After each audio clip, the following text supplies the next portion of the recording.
হচ্ছেন সেনাপ্রধান জেনারেল ওয়াকারুজ্জামান। বাংলাদেশের এই মুহূর্তে যিনি সবথেকে বড় ডন, ওনার উপরে কথা বলার ক্ষমতা এই মুহূর্তে কারণ নেই। কেন? তার কারণ যে যতই বড় লেভেলের উড়ুক না কেন, যে যতই তুমি ঘুড়ি ওড়াও রাতে, লাটাই তো ওনার হাতে। বাংলাদেশের খুন, রাহাজানি, ধর্ষণ এসব নিয়ে কোনো চিন্তা ডক্টর ইউনূসের নাই। তিনি আছেন তার ব্যবসা বাড়ানোর কাজে ব্যস্ত। ইউনূস স্যারকে কিন্তু আমরা ছাড়বো না। এদিকে সবাই মিলে এবার ডক্টর ইউনূসকে ফাঁসিয়ে দিল। কি হবে এখন ডক্টর ইউনূসের? অন্যদিকে সমন্বয়ক, উপদেষ্টা, তাদের উপর কঠিন প্রভাব পড়ে। দেশে যেন গৃহযুদ্ধ চলছে। সেনাপ্রধানও ভয়ঙ্কর একটি পদক্ষেপ গ্রহণ করেন, তার উপরেও এখন প্রভাব পড়তেছে। কার উস্কানিতে এই শাহবাগীরা এখন পুলিশদের উপর আক্রমণ করে? কার উস্কানিতে এখন নারীবাদী সেজে আন্দোলন করছেন? কার উস্কানিতে নতুন করে একজন ধর্ষণের বিচার চাইতে গিয়ে আপনি সরকার পতনের ষড়যন্ত্র শুরু করেছেন? সেটা জাতিকে জানতে হবে। বাংলাদেশে এখন যে পরিমাণ ধর্ষণ হচ্ছে, ডাকাতি হচ্ছে, খুন হচ্ছে, লুটপাট হচ্ছে, এই সকল কিছু দায়ভার এই সকল সমন্বয়কদের। আমরা কি আসিয়ার মাকে ন্যায় বিচারটা দিতে পারবো? এই এনজিও সরকার সারা জীবন যারা বুলিয়া উড়াইতো, এরা পারবে দিয়া যাইতে? শেখ হাসিনা সরকার পেরেছে নাকি আগামী দিনে তারেক রহমানের সরকার পারবে? বাংলাদেশের সেনাপ্রধান ওয়াকারুজ্জামানকে জানে শেষ করার চক্রান্ত হয়েছিল। সেনাপ্রধানের কাছে খবর যায় ঢাকা এয়ারপোর্টে নামার পর তার কনভয় যখন শহরে ঢুকবে তখনই তাকে জানে শেষ করে দেওয়া হতে পারে। এমনই চক্রান্ত করেছিল জামাতে ইসলামী ও হিজবুত তাহরির। বিভিন্ন জায়গায় সমন্বয়করা বিভিন্ন রকম অত্যাচার করে নাই, বিভিন্ন জায়গায় বিভিন্ন রকম সমন্বয়করা বিভিন্ন রকম সুযোগ নেয় নাই, নিচে তো ভাই সেটা ব্যান করে দিয়েছে। কেন? যাতে এই বদনামটা সমন্বয়কদের উপরে না আসে। এটা তো আপনারা খুশি হবেন। আপনার কথা যদি কেউ বিশ্বাস করে তাহলে তার কাছে সার্ভিসের কোনো মূল্যই নাই। তারা একটা বাটপার চোর ছাত্র বানায় দিয়েছেন আপনি। রাজনীতি করার সব তাদেরকে একেবারে জীবন্ত কবর দেওয়া হয়ে যাবে। কারণ এই দলটা যারাই ক্ষমতায় যাবে পরবর্তীতে ভারতের সাথে কোনো প্রেম, কোনো পীড়িত, কোনো ধরনের দুর্বলতা ভারতের সাথে দেখালে বাংলাদেশের মানুষ ওই দলটাকে টয়লেটের টিস্যুর মতো আজীবনের জন্য ফেলে দিবে। মোহাম্মদ ইউনূসের এই সাজানো খেলাটা তার বৈদেশিক মিত্র তুর্ক সাহেব একেবারে ঘেঁটে ঘ করে দিয়েছে। আর তার এই সাজানো খেলাতে এইবার গাইস, এতক্ষণ দেখলেন ভিডিওর শিরোনাম আর এখন দেখবেন বিস্তারিত। তো বন্ধুরা, ইতিমধ্যে আপনারা ভিডিওর শিরোনাম দেখে কিন্তু বুঝতেই পারছেন আজকের ভিডিওটা কতটা গুরুত্বপূর্ণ। দয়া করে কেউ স্কিপ করবেন না। যদিও বর্তমান বাংলাদেশের রাজনীতির অবস্থা বিশাল ভয়াবহ, আপনারা ভিডিও স্কিপ করে দেখলে খবরের কিছুই বুঝতে পারবেন না। যাই হোক বন্ধুরা, আজকের খবর নিয়ে আমরা পর্যালোচনা এবং তদন্ত করে বেশ কয়েকটি খুবই গুরুত্বপূর্ণ তথ্য এবং ভিডিও ফুটেজ পাই, যা আজকের ভিডিওতে সেগুলোই এক এক করে ধারাবাহিক তুলে ধরবো। যদিও আজকের ভিডিওটা কিছুটা বড় হতে পারে, তবে আজকের ভিডিওতে জানতে পারবেন এমন কিছু অজানা গোপন তথ্য যা জানলে আপনিও ইতিমধ্যে অবাক হতে বাধ্য। সেই সাথে আরো জানতে পারবেন বর্তমান বাংলাদেশের রাজনীতির প্রেক্ষাপট আসলে কোন দিকে যাচ্ছে। বন্ধুরা চলুন, ভিডিওতে আজকে আর বেশি কথা বাড়াবো না, সরাসরি আজকে আমরা চলে যাব মূল ভিডিওতে, আর সেখানে দেখবো আজকের ভিডিওর বিস্তারিত। নিয়েছেন সেনাপ্রধান জেনারেল ওয়াকারুজ্জামান। বাংলাদেশের এই মুহূর্তে যিনি সবথেকে বড় ডন, ওনার উপরে কথা বলার ক্ষমতা এই মুহূর্তে কারণ নেই। কেন? তার কারণ যে যতই বড় লেভেলের উড়ুক না কেন, যে যতই তুমি ঘুড়ি ওড়াও রাতে, লাটাই তো ওনার হাতে। এই তেজগাঁও বিমানবন্দর নিয়ে একটু ম্যাপে আপনাদেরকে বলি, তারপর আরও কিছু কথা রয়েছে। ম্যাপে এলাম এবং আপনাদেরকে বোঝাবো। এই হচ্ছে আমাদের ভারত, এই হচ্ছে বাংলাদেশ, এবং বাংলাদেশের এই হচ্ছে ঢাকা। ঢাকায় আমি যদি একেবারে জুম করি তাহলে দেখতে পাচ্ছেন এই হচ্ছে শাহজালাল বিমানবন্দর, যেটা হচ্ছে গিয়ে বাংলাদেশের মেন বিমান পোর্ট, যেখান থেকে সমস্ত মানুষজন যায় বিদেশে। ইন্টারন্যাশনাল এয়ারপোর্ট দু একটা আরও আছে, বাট এটাই হচ্ছে মেন ঢাকার, যেহেতু রাজধানী। এখানে নামলে কিন্তু এই যে জামাতে ইসলামী সহ যে দুর্বৃত্তগুলো এই মুহূর্তে বাংলাদেশে একেবারে ছন্ন ছাড় হিসাবে কাজ করে যাচ্ছে, ছাড়খাড় করে দিচ্ছে বাংলাদেশকে, তাদের জন্য খুব সুবিধা হয়ে যাবে। তার জন্য রিহার্সাল করে নেওয়া হলো এবং রিহার্সালে এই যে তেজগাঁও বিমানবন্দর দেখতে পাচ্ছেন, এই হচ্ছে বিমানবন্দর এবং এখানেই কিন্তু নেমেছে সেনাপ্রধান জেনারেল ওয়াকারুজ্জামানের বিমান, সেটাই রিহার্সাল এবং এখানেই কিন্তু নামবেন। এবার আগে থেকে প্রচার হলে কি সমস্যা হবে? কোনো সমস্যা নেই, তার কারণ তেজগাঁও যে বিমানবন্দরটা এটা কিন্তু সাধারণ মানুষের জন্য আর নেই। এখানে বিএসএফ থেকে শুরু করে, বিএসএফ না মানে ওই বিএএফ, তারপরে আরও যে বাংলাদেশের বাহিনী আছে, বিভিন্ন ট্রেনিং হয় সেই সমস্ত। দেখুন এখানেও কিন্তু অনেক হেলিকপ্টার থেকে শুরু করে সব সেনাবাহিনীর রয়েছে। এই যে এরোপ্লেন দেখতে পাচ্ছেন সমস্তটাই কিন্তু সেনাবাহিনীর। তো এইখানেই উনি কিন্তু নামবেন আর পুরোপুরিভাবে সেনাবাহিনী সমর্থন দিচ্ছে এই মুহূর্তে শেখ হাসিনাকে। তাই যারা বলছিলেন যে শেখ হাসিনা ফেরা হচ্ছে গিয়ে মানে হয়, এটা হয়, ওই যে কালকে বলছিলাম না, চোখ বন্ধ করে থাকলে একটা পাখি ভাবে যে আমি তো আর পৃথিবীকে দেখতে পাচ্ছি না, পৃথিবীরও আর কেউ আমাকে দেখতে পাচ্ছে না। কিন্তু বিষয়টা ওরকম নয়, বিষয়টা সবাই সব কিছু দেখতে পাচ্ছে। আর বাংলাদেশের ভিতরে থাকা মানুষজন এখন তাদের নিজেদেরকেও দেখতে পাচ্ছে না, তার কারণ তাদের নিজেদের সামনে আয়না দাঁড় করানোর লোক খুঁজে পাওয়া যাচ্ছে না। কি করবে? যে আয়না দেখাবে তিনিও নিজের খাদ্য জোগাড় করার লড়াইতে ব্যস্ত। কে আয়না দেখাবে? আয়না দেখানোর লোক নেই। তাই এই মুহূর্তে বাংলাদেশের সবাই নিজের লড়াইয়ের পিছনে জড়িত।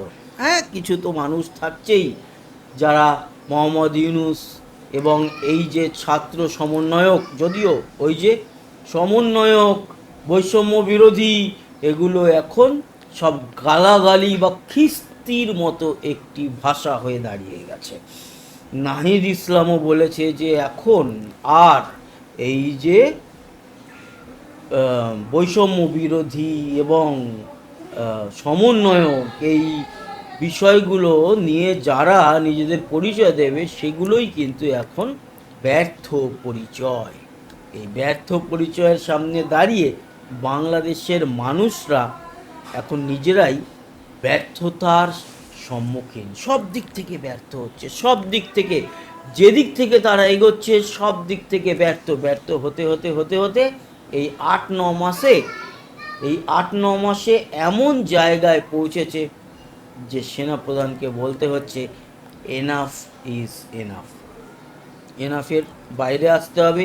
শেখ হাসিনার কিন্তু ফিরতে চলেছে এবং এটাও বলে রাখি মার্চের মধ্যেই ওনার ফেরার কথা। আর আমেরিকার যে রাষ্ট্রপতি ডোনাল্ড ট্রাম্প, তিনি ভারতে আসবেন, ওনার কিন্তু পুরোপুরি মতামত একেবারেই শেখ হাসিনার তরফে। তাই ওই জায়গায় দাঁড়িয়ে মোহাম্মদ ইউনূস বা আদার্সকেও খুব একটা যে কিছু কাঠি ঘোরাতে পারবে বা লাঠি ঘোরাতে পারবে সেরকম নয়। যদিও আমি কিন্তু আমেরিকাকে ব্যক্তিগতভাবে পছন্দ করি না, এই মুহূর্তেও করি না, কোনোদিনও করতাম না, কিন্তু কিছু জায়গাতে এই মুহূর্তে দাঁড়িয়ে যেটা বলতেই হচ্ছে, এই বাংলাদেশকে এই যে খারাপ সিচুয়েশনের মধ্যে আনার সব থেকে বড় জঘন্য ষড়যন্ত্রকারী দেশ হচ্ছে গিয়ে আমেরিকা। তারা করেছে, এখন তাদেরকেই ঠিক করতে হবে, না হলে সব মোটামুটি ঠিকই ছিল। ছোটোখাটো কিছু ভারতের সঙ্গে সমস্যা ছিল, ওই বাচ্চা মানুষগুলো ভারত বয়কট হ্যান ত্যান বলবে। মালদ্বীপ করেছিল, মালদ্বীপ বুঝে গেছে, লেজে গোবরে হয়ে এখন ভারতের অনুদানও নিচ্ছে। ভারতকে বলছে না ওই যে ছিল আপনাদের যে সেনাবাহিনীর কিছু লোক ছিল, তাদের মধ্যে নার্স ডাক্তার ছিল, ওদের পাঠান, ওরা খুব ভালো হেল্প করতো আমাদের পুরো কোস্ট এরিয়াতে। এখন তাদেরকে আবার নিয়ে যাওয়ার জন্য অনুরোধ করছে। তার মানে এটাই দাঁড়ায় যে কিছু কিছু জায়গাতে চীনের খোঁচায় তারা এগুলো করে, আবার ঘুরে আসতে বাধ্য হয়। তো এগুলো নিয়ে আমরা কোনো টেনশনে ছিলাম না, বা ওগুলো নিয়ে চিন্তার ব্যাপার নেই। ভারত বয়কট করতেই পারে, যে কেউ করতে পারে, কিন্তু করার জন্য যে মেরুদণ্ডটা লাগে সে মেরুদণ্ড এদের মধ্যে নেই, আগে থেকেই জানি। যেরকম নেই মায়ানমারের মধ্যে, সেরকম নেই পাকিস্তানের মধ্যে। বাংলাদেশের মধ্যে কি আছে সেই মেরুদণ্ড? নেই। সেটা তো এখন ভালো মতোই প্রকাশ্যে আপনারা দেখতেই পাচ্ছেন। বাট যাই হোক না কেন, কিছু এই মানে ফালতু লেভেলের লোকের জন্য সাধারণ মানুষ আজকে নিজেদের জীবনের একটা খুব অসহায় জায়গায় এসে পড়েছে। একজন রিক্সা চালক, তিনি ইনকাম করতে পারছেন না। কেন? তার কারণ যেই লোকটা রিক্সায় চাপতো সেই লোকটার পকেটেই পয়সা নেই, তো রিক্সাটা চাপবে কি করে? আর সে যদি রিক্সায় না চাপে তো রিক্সাওয়ালা ভাড়াটা কোথা থেকে পাবে? এই হচ্ছে, এটাকে বলে অর্থনীতি। এই অর্থনীতিটাই তো শেষ হয়ে গেছে না। এই শেষ হতে হতে যে বাজারে গিয়ে দোকানদার থেকে মাল কিনবে, তাকে টাকা দেবে, সেই টাকা যদি ক্রেতার কাছে না থাকে তাহলে যে বিক্রেতা সেও তো শেষ, ফিনিশ। এই জায়গায় এসে দাঁড়িয়েছে। আর কতদিন চলবে এইভাবে? এবং আর কতদিন ভারতকে গালাগালি দিয়ে, ভারতকে উল্টো পাল্টা বলে রাত্রিরে ভালো মন্দ খেয়ে ঘুমাতে পারবেন? কিছু লোক নিশ্চয়ই ঘুমাবে, কারণ বিদেশ থেকে টাকা এসছে, কিছুদিন চলবে, তারপর সেই ডলারগুলো শেষ হলে তখন ব্যবসা, লেনদেন, এগুলো যখন সব ফিনিশ হয়ে যাবে তখন চলবে তো। কারণ রাজার ধনও কিন্তু বসে খেলে শেষ হয়, এটা সবাই আমরা জানি। তো আপনারা রাজার ধন পাননি, পেয়েছেন কিছু অনুদান। অনুদান কদিনে শেষ হয়ে যাবে এটা বলছি হচ্ছে গিয়ে যারা অনুদান পেয়েছে চালাচামুন্ডা, সেগুলো যারা বকছে বেশি তাদের, আর যারা পাননি তাদের কষ্টর জন্যই আমাদের এত ভিডিও বানানো, ইনফরমেশান জোগাড় করা, এই কথাবার্তা বলা, এবং আপনাদের দেশেরই কিছু মানুষের সঙ্গে শত্রুতা করা। বাট শত্রুতা তো হতেই পারে, হোক না, কোনো অসুবিধা নেই, কিন্তু গলার কলার ধরে কথা বলার মতো আপনাদের পাশে এখন কেউ নেই সাধারণ মানুষের। আমরা যদি বাইরে থেকে একটুখানি হুমকি হামকা দিয়ে কলারও ধরি, তাহলে আপনারাও যদি আমাদের কিছু বলেন, কিছু এসে যায় না। বাট বলবো, কেন বলবো? তার কারণ ভালো নেই সাধারণ মানুষ। 8 বছরের মেয়েটাকে ধর্ষণ করলো, এই সমস্ত ঘটনা চলছে। এগুলো তাও আমি বলতে পারি যে এগুলো তো অনেক দেশে ঘটে, কিন্তু যেগুলো ঘটে না সেগুলো হচ্ছে যে দেশের সাধারণ মানুষের সংবিধানে লেখা আছে গণতান্ত্রিক দেশ, অথচ সেই গণতান্ত্রিক দেশ চালাচ্ছে কারা? লাঠি হাতে কিছু অবৈধ সরকারের লোকজন।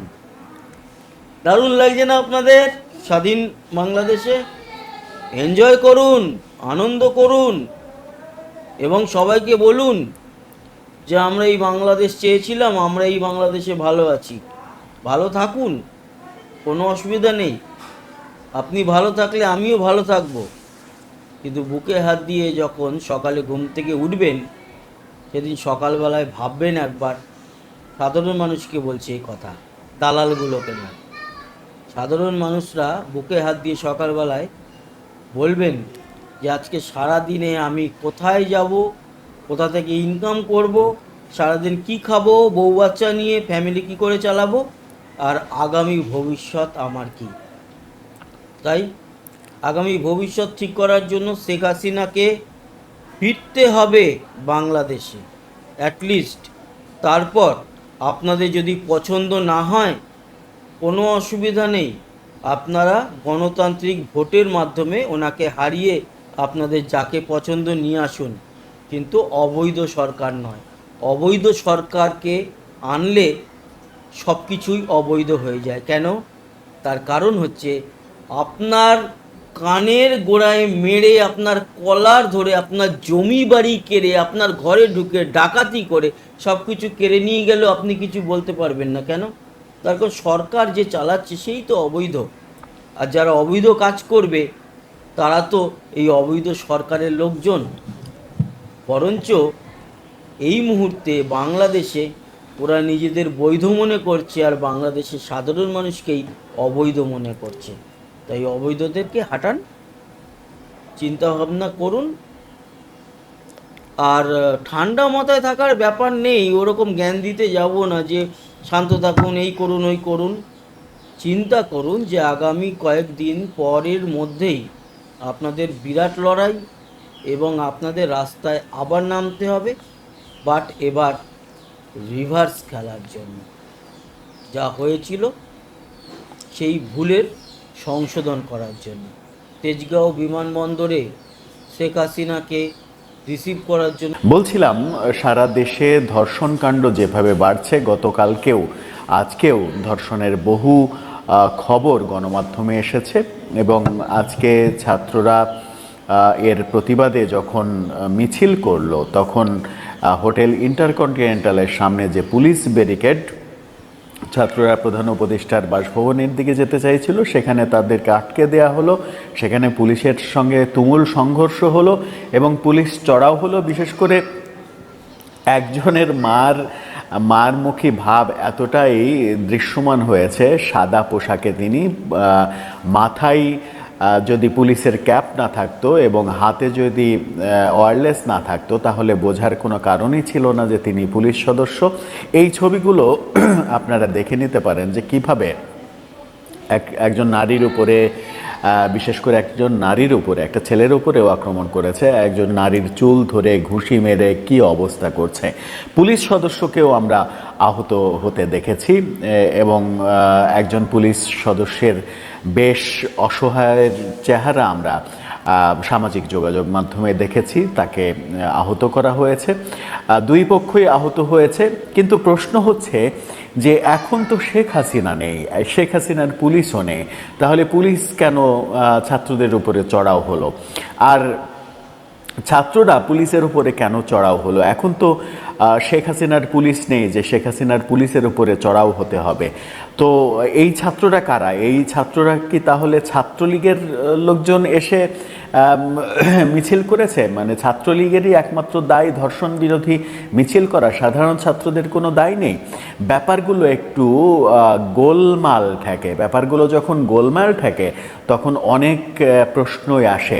ধর্ষণের বিচার চাইতে গেলে, ধর্ষণের বিচার চেয়ে মিছিল করলে যদি পুলিশি হামলার শিকার হতে হয়, তার মানে এটা স্পষ্ট বার্তা যে সরকারের উপর মহল থেকে এই অ্যাকশানে যেতে বলা হয়েছে। তো উপর মহল থেকে অ্যাকশানে যেতে বলা হলো কেন? উপরমহল থেকে অ্যাকশানে যেতে বলা হওয়ার কারণ থাকতে পারে একটাই, যে সরকার ধর্ষণের বিপক্ষে কোনো মানে সোচ্চার অবস্থানে যেতে চায় না। যদি যেতে চাইতো তাহলে তো অ্যাকশানে যাওয়ার কথা নয়। ছাত্ররা মানে পুলিশকে এই কারণে চড়াও হলো যে ছাত্ররা স্বরাষ্ট্র উপদেষ্টার গ্রেপ্তার দাবি করেছে। পদত্যাগ তো এর আগের দাবি ছিল, এখন গ্রেপ্তার দাবি করেছে, তাকে গ্রেপ্তার করতে হবে। সেই কারণে কি স্বরাষ্ট্র উপদেষ্টা খেপে গিয়ে পুলিশকে আরও বেশি খেপিয়ে দিলেন? প্রশ্নগুলো সামনে এসেই যায়। এই প্রশ্নগুলো যখন সামনে এসে যায় তখন আমরা দেখলাম যে প্রধান উপদেষ্টা দ্য গার্ডিয়ানকে সাক্ষাৎকার দিয়েছেন। গার্ডিয়ানকে সাক্ষাৎকার দিয়ে তিনি নিত্য নতুন কথা বলেছেন। তিনি বলেছেন বাংলাদেশ এর আগে শেখ হাসিনা সরকার বাংলাদেশকে নাকি গাজার মতো ধ্বংসস্তূপে পরিণত করেছে, এবং পরক্ষণেই তিনি আবার বলেছেন যে হয়তো বিল্ডিং ভাঙেনি, হয়তো ঘর বাড়ি ভাঙেনি, কিন্তু মানুষের নীতি নৈতিকতা ভেঙেছে, প্রতিষ্ঠান নষ্ট হয়েছে, এটা হয়েছে ওটা হয়েছে, নানা কথা বলেছেন।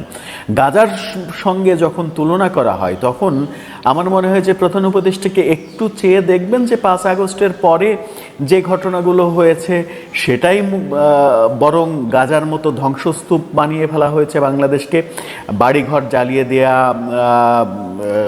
সাম্প্রতিক সময়ে বুলডোজার দিয়ে বাড়িঘর ভেঙে ফেলে দেয়া, গুড়িয়ে দেয়া, বঙ্গবন্ধুর ভাস্কর্য গুড়িয়ে দেয়া।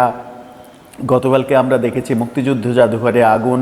গতকালকে আমরা শুনেছি যে খবরটা গণমাধ্যমে, সামাজিক যোগাযোগ মাধ্যমে একেবারে আসেইনি, পিলখানাতেও আগুন ধরেছে, এমন ঘটনা শোনা গেছে। এই ঘটনাগুলো কি বলে দিচ্ছে না যে বর্তমান সময়টাই অনেকটা গাজার মতো ধ্বংসস্তূপে পরিণত হয়েছে? আর শেখ হাসিনার সমালোচনা করেন আপনি, ঠিক আছে, কিন্তু আগে দেশটাকে ঠিক করেন, এই আহ্বান সামাজিক যোগাযোগ মাধ্যমে রীতিমতো ভাইরাল হয়েছে।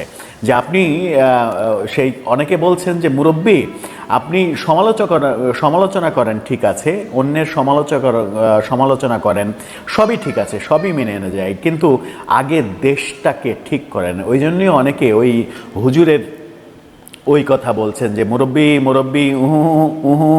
তো এই যে উহু উহু মানে হচ্ছে যে আপনি যেটা করছেন সেটা ঠিক হচ্ছে না। আগে দেশটাকে ঠিক করেন, তারপরে অন্যের সমালোচনা করলে মানুষ ঠিকভাবে গ্রহণ করবে। শেখ হাসিনার শাসনামলকে আপনি গাজার সঙ্গে তুলনা করলেন, যেটা একেবারে অসামঞ্জস্যপূর্ণ তুলনা। কারণ শেখ হাসিনার শাসনামলে কোনো ধ্বংসস্তূপে পরিণত হয়নি বাংলাদেশ। হ্যাঁ, শেখ হাসিনার শাসনামলে মন্ত্রী এমপিরা দুর্নীতি করেছে, সেই দুর্নীতির বিচার করেন, যারা অপরাধী তাদের বিচার করেন, কিন্তু গাজার মতো ধ্বংসস্তূপে পরিণত হয়েছে দেশ। এই কথাটার সঙ্গে বাস্তবতার কোনো মিল নাই। বরং আপনার শাসনামলেই দেশ যেভাবে ধ্বংসস্তূপে পরিণত হয়েছে, ভাঙচুর, অগ্নিকাণ্ড, হত্যাকাণ্ড, এমন পরিস্থিতি তৈরি হয়েছে যেটা গাজার সঙ্গে তুলনা করলেও হয়তো আওয়ামী লীগের লোকজন করতে পারে। সেখানে আপনি সমালোচনা করতে পারবেন কিনা সেটা একটা বড় বিষয়। শেখ হাসিনার সম্পর্কে আর একটা সমালোচনা করেছেন তিনি, বলেছেন শেখ হাসিনার শাসনকাল কোনো সরকারের শাসনকাল ছিল না, সেটা একটা দস্যু পরিবারের শাসনকাল ছিল। শেখ হাসিনার পরিবারকে দস্যু পরিবার হিসেবে তিনি আখ্যা দিলেন। শেখ হাসিনাকে দস্যু বলেন, শেখ হাসিনার মন্ত্রিসভাকে সমালোচনা করেন, সবই ঠিক আছে, কিন্তু শেখ হাসিনার পরিবারকে যখন আপনি দস্যু পরিবার বলবেন তখন ঐতিহাসিকভাবে বঙ্গবন্ধু চলে আসবে। আপনার দৃষ্টিতে কি বঙ্গবন্ধু দস্যু ছিলেন? বঙ্গবন্ধু বাংলাদেশে দস্যুপনা করে বাংলাদেশের স্বাধীনতা এনেছেন? বাংলাদেশের স্বাধীনতা সার্বভৌমত্বের পেছনে সব থেকে বড় অবদান যার বলা হয়, সেই বঙ্গবন্ধু কি দস্যু ছিলেন, দস্যুপনা করেছেন? এই প্রশ্নটা প্রধান উপদেষ্টাকে বোধহয় করা উচিত। তিনি শেখ হাসিনার শাসনামলকে দস্যু পরিবারের শাসনামল বললেন। আবার যদি বঙ্গবন্ধুকে বাদ দিয়ে বলেন তাহলে আপনার যে কোনো ধরনের সমালোচনা করার রাইট আছে, কিন্তু বঙ্গবন্ধুকে যদি আপনি দস্যু বলেন তাহলে আপনি ইতিহাসকে অস্বীকার করবেন। যদিও ইতিহাসকে অস্বীকার করার ঐতিহাসিক ব্যাপার আপনি এর আগে ঘটিয়েছেন, রিসেট বাটনের কথা বলেছেন, রিসেট বাটনে আগের সব ইতিহাস মুছে ফেলার কথা বলা হয়েছে। আমরা দেখেছি 21শে ফেব্রুয়ারিতে সরকারি অফিসে ভাষা দিবসের পোস্টার তৈরি হয়েছে, ব্যানার তৈরি হয়েছে, সেখানে রফিক জব্বার, শফিক সালাম তাদের ছবি নেই, ছবি আছে এই 24-এর গণ আন্দোলনের আবু সাঈদের। কেন? 21-এর সঙ্গে 52-র সঙ্গে আবু সাঈদের কী সম্পর্ক? শফিক জব্বার কি দোষ করলো? 16ই ডিসেম্বরে আমরা দেখেছি, 16ই ডিসেম্বরে 7 জন বীর শ্রেষ্ঠের ছবি নেই, স্বাধীনতার মহান যুদ্ধে যারা অবদান রেখেছেন, যে 9 জন সেক্টর কমান্ডার, তাদের ছবি নেই, বঙ্গবন্ধুর ছবি নেই, তাজউদ্দিনের ছবি নেই, সৈয়দ নজরুলের ছবি নেই, মাওলানা ভাসানীর ছবি নেই, এমএজে ওসমানীর ছবি নেই, কিন্তু আবু সাঈদের ছবি রয়েছে। কেন? সেখানে কেন থাকবে? 16ই ডিসেম্বরের সঙ্গে আবু সাঈদের সম্পর্ক কী? যখন আবার জুলাই আগস্ট আসবে, আগামী জুলাই আগস্টে আপনি আবু সাইদের ছবি ব্যবহার করেন, আবু সাইদ শহীদ হয়েছে, মুগ্ধর ছবি ইউজ করেন, সেটা সামঞ্জস্যপূর্ণ। কিন্তু যখন আপনি 16ই ডিসেম্বরে 21শে ফেব্রুয়ারিতে এই ব্যাপারগুলো সরকারিভাবে করবেন, তখন প্রশ্ন মানে ভালোভাবেই উত্থাপিত হবে যে আপনি যে রিসেট বাটন তত্ত্বের কথা বলে সমালোচিত হয়েছিলেন সেটা বাস্তবায়ন করছেন কিনা। আর সে কারণেই কি আপনি শেখ হাসিনা পরিবারকে দস্যু পরিবার হিসেবে আখ্যা দিলেন কিনা গার্ডিয়ানের সেই সাক্ষাৎকারে। গার্ডিয়ানের এই সাক্ষাৎকারে সব থেকে গুরুত্বপূর্ণ যে পার্ট আমার ব্যক্তিগতভাবে মনে হয়, ডক্টর ইউনূসের নানা রকমের সমালোচনা করছেন অনেকে। তিনি সেনাবাহিনীর কোনো চাপ রয়েছে কিনা সরকারের উপরে, সেনাপ্রধানের কোনো চাপ রয়েছে কিনা, এই প্রশ্নের উত্তরে তিনি বলেছেন যে সেনাপ্রধানের কোনো চাপ নেই। সেনাপ্রধানের চাপ নেই এই কথাটা সরাসরি যখন বলছেন, তার মানে ডাল মে কুছ কালা হ্যায়। সেনাপ্রধানের চাপ সরকারের উপরে রয়েছে, সেনাবাহিনীর চাপ সরকারের উপরে রয়েছে, যেটা আমরা গত কয়েকদিনে বুঝতে পেরেছি। সেনাবাহিনীর যে অ্যাকশান, সেনাবাহিনীর যে তৎপরতা, সেটাতেই বোঝা যায়। সেনাবাহিনী নিয়ে অনেক কথা হচ্ছে, সেনাবাহিনীকে বিতর্কিত করার অনেক ব্যাপার রয়েছে। শোনা যাচ্ছে পাকিস্তানি আইএসআই সেনাবাহিনীর মধ্যে বিভেদ সৃষ্টি করার চেষ্টা করছে, সেনাবাহিনীর মধ্যে কু ঘটানোর চেষ্টা করছে। এমনও অনেক কথা শোনা যাচ্ছে যে সেনাবাহিনীর মধ্যে আইএসআই পন্থীদের নির্মূল করার ব্যাপারে সেনাবাহিনী প্রধান সোচ্চার হয়েছেন। এরকম নানা কথা সেনাবাহিনী সম্পর্কে যখন শোনা যাচ্ছে, তখন সেনাবাহিনীর চাপ নেই এই কথাটা একেবারে পানির মতো সরল রেখায় আপনি যখন বলে দেন, তার মানে এখানে বোঝাই যায় যে সেনাবাহিনীর চাপ রয়েছে। প্রধান উপদেষ্টার কথা যখন বলছিলাম, তখন গণ অধিকার পরিষদের সাধারণ সম্পাদক রাশেদ বললেন, নাহিদ ইসলামের সমালোচনা করে বললেন যে আপনি নির্বাচন করতে গেছেন, সংস্কার করতে গেছেন, শেখ হাসিনার বিচার করতে গেছেন, তো সংস্কার না করে, বিচার না করে আপনি পদত্যাগ করলেন কেন, আপনি দল গঠন করলেন কেন? এখন আবার আপনি বলছেন যে আপনারা আমাদের সঙ্গে একমত হন, আমরা নির্বাচনের ব্যবস্থা করে দেব। হু আর ইউ? আপনি নির্বাচনের ব্যবস্থা করার কে? আপনি তো উপদেষ্টাও না, আপনি সাধারণ একটা পাবলিক। আপনি কিভাবে রাজনৈতিক দলগুলোকে বলেন আপনারা আমাদের সঙ্গে একমত হন, আমরা নির্বাচনের ব্যবস্থা করে নেব? তার মানে হচ্ছে যে এটা কিংস পার্টি, এটা ডক্টর ইউনূসের দল, এটাতে আর কোনো নেই, সন্দেহ নেই। এটাকে কিংস পার্টি হিসেবে আবার বলছেন যে কিংস পার্টি হিসেবে তারা স্বীকার করছে না প্রত্যক্ষভাবে, আবার পরোক্ষভাবে স্বীকার করছে। এই বলে যে বিএনপিও তো কিংস পার্টি, জাতীয় পার্টিও তো কিংস পার্টি, এটা বলে পরোক্ষভাবে তারা স্বীকার করে নিচ্ছে এটা কিংস পার্টি, এটা ডক্টর ইউনূসের দল। রাশেদের এই সমালোচনাটাও বেশ গুরুত্বপূর্ণ বলে মনে করছি। সবশেষে আসি নতুন বিশেষ সহকারী, প্রধানমন্ত্রীর বিশেষ সহকারী ডক্টর আনিসুজ্জামান চৌধুরী, তিনি তাকে অর্থ মন্ত্রণালয়ের দেখভাল দেওয়া হয়েছে। তিনি বলেছেন যে অর্থনীতি ভঙ্গুর, বাংলাদেশের বর্তমান অর্থনীতি ভঙ্গুর, সেটা স্বীকার করে নিয়েছেন। বাংলাদেশের সরকার যে অর্থনীতিকে ঠিক করতে পারছে না, সরকারের যে নাজেহাল অবস্থা, সেটা তিনি মানে স্বীকার করে নিয়েছেন। স্বীকার করে নিয়েই তিনি আবার বলেছেন যে প্রধান উপদেষ্টা, আমাদের প্রধান উপদেষ্টা আল্লাহর বিশেষ আশীর্বাদ, অর্থাৎ ডক্টর ইউনূস বাংলাদেশের জন্য আল্লাহর নাকি বিশেষ আশীর্বাদ, তিনি আমাদের সব থেকে বড় উপহার। ডক্টর ইউনূসকে আল্লাহর বিশেষ আশীর্বাদ বলছেন। ডক্টর ইউনূস কি ওলি আউলিয়া হয়ে বাংলাদেশে এসেছেন বাংলাদেশকে ঠিক করার জন্য? যদি সেটা এসে থাকেন তাহলে বাংলাদেশের জন্য সত্যিই আশীর্বাদ, যদি ঠিকঠাক করতে পারেন। কিন্তু আমরা দৃশ্য তো দেখছি যে তিনি ঠিকঠাক করতে পারছেন না, তিনি সর্বক্ষেত্রে ব্যর্থ হচ্ছেন। আর সর্বক্ষেত্রে যখন ব্যর্থ হচ্ছেন, বাংলাদেশের ধর্ষণকাণ্ড যখন একেবারে সীমাহীন গতিতে চলছে, ঠিক তখন অন্যের সমালোচনা করছেন, আগের সরকারের সমালোচনা করছেন, অন্যদেরকে সমালোচনা করছেন, দায়গুলো অন্যের উপরে চাপাচ্ছেন, তখনই কিন্তু সামাজিক যোগাযোগ মাধ্যমে এই সুর উঠছে, মুরব্বি মুরব্বি, ব্যাপারটা আসলেই হাস্যকর। দর্শক, আপনার কি মনে হয়? আপনার মতামত? হয়ে গেছে এই রাজনৈতিক দলের পোলাপাইন। নাহিদের একটা বক্তব্য ছিল ইউনূস সরকারকে কেন্দ্র করে, যে কতটুকু বিচার করলেন আর কতটুকু সংস্কার করলেন, এটা কড়ায় গন্ডায় এই সরকারের কাছ থেকে বুঝে নিবে।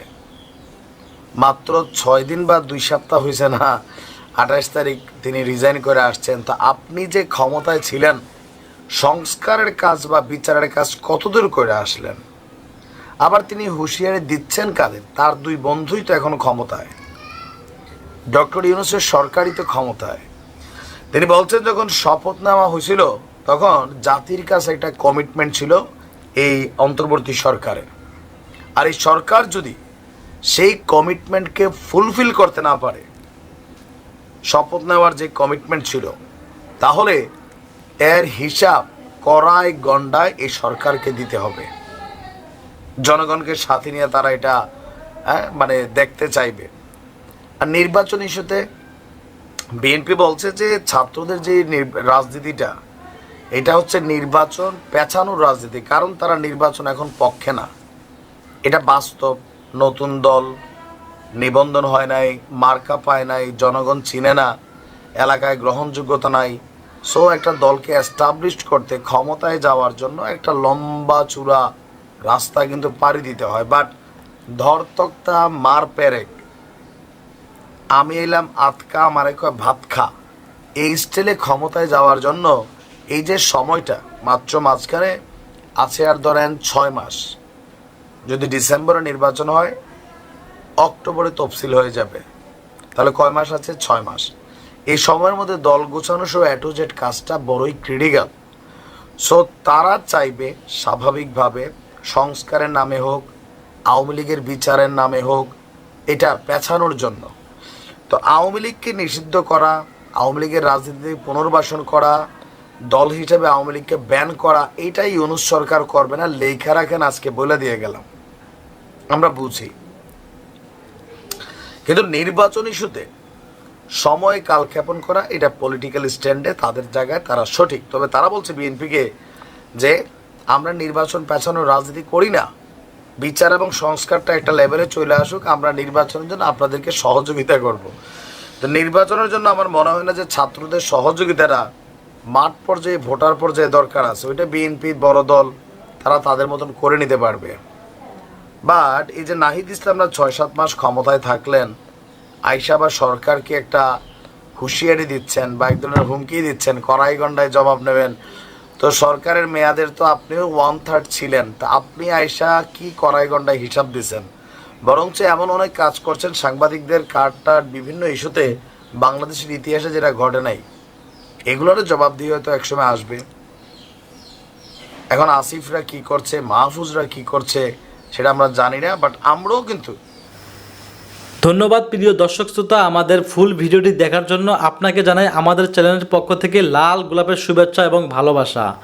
বন্ধুরা, আজকের ভিডিওটি দেখে কিন্তু আপনারা কনফিউজ যা ছিল সব কিছু দূর হয়ে গেছে। আজকে যে আলোচনা এবং সমালোচনা শুনলেন তা নিয়ে কিন্তু আপনাদের মনের মাঝে আর কোনো প্রশ্ন থাকবে বলে মনে হয় না। সব কিছু আপনারা ক্লিয়ার বুঝতেই পারছেন। আর এই ক্লিয়ার বোঝার মধ্যে যদি কেউ বুঝতে না পারেন, সেক্ষেত্রে অবশ্যই আমাদের কমেন্ট বক্স কিন্তু ভাই আপনাদের জন্য অল টাইম ফাঁকা পড়ে আছে। আপনাদের জন্য আমাদের কমেন্ট বক্সের দরজা সারা জীবনের জন্য ফাঁকা আছে। আপনি কমেন্ট করবেন, আমরা পরবর্তী ভিডিওর মাধ্যমে সেই কমেন্টের রিপ্লাই দেওয়ার চেষ্টা করব। আর যদি ইমার্জেন্সি কোনো কমেন্ট হয়ে থাকে, সেটা আমরা কমেন্টেই রিপ্লাই দেবো, নো টেনশন। আপনারা ধুমাইয়া কমেন্ট করতে থাকেন। আর এমন নিত্য নতুন আপডেট খবর সবার আগে পেতে চাইলে এখনই আমাদের এই পিচ্চি সাকিব ইউটিউব চ্যানেলটি সাবস্ক্রাইব করুন। ধন্যবাদ।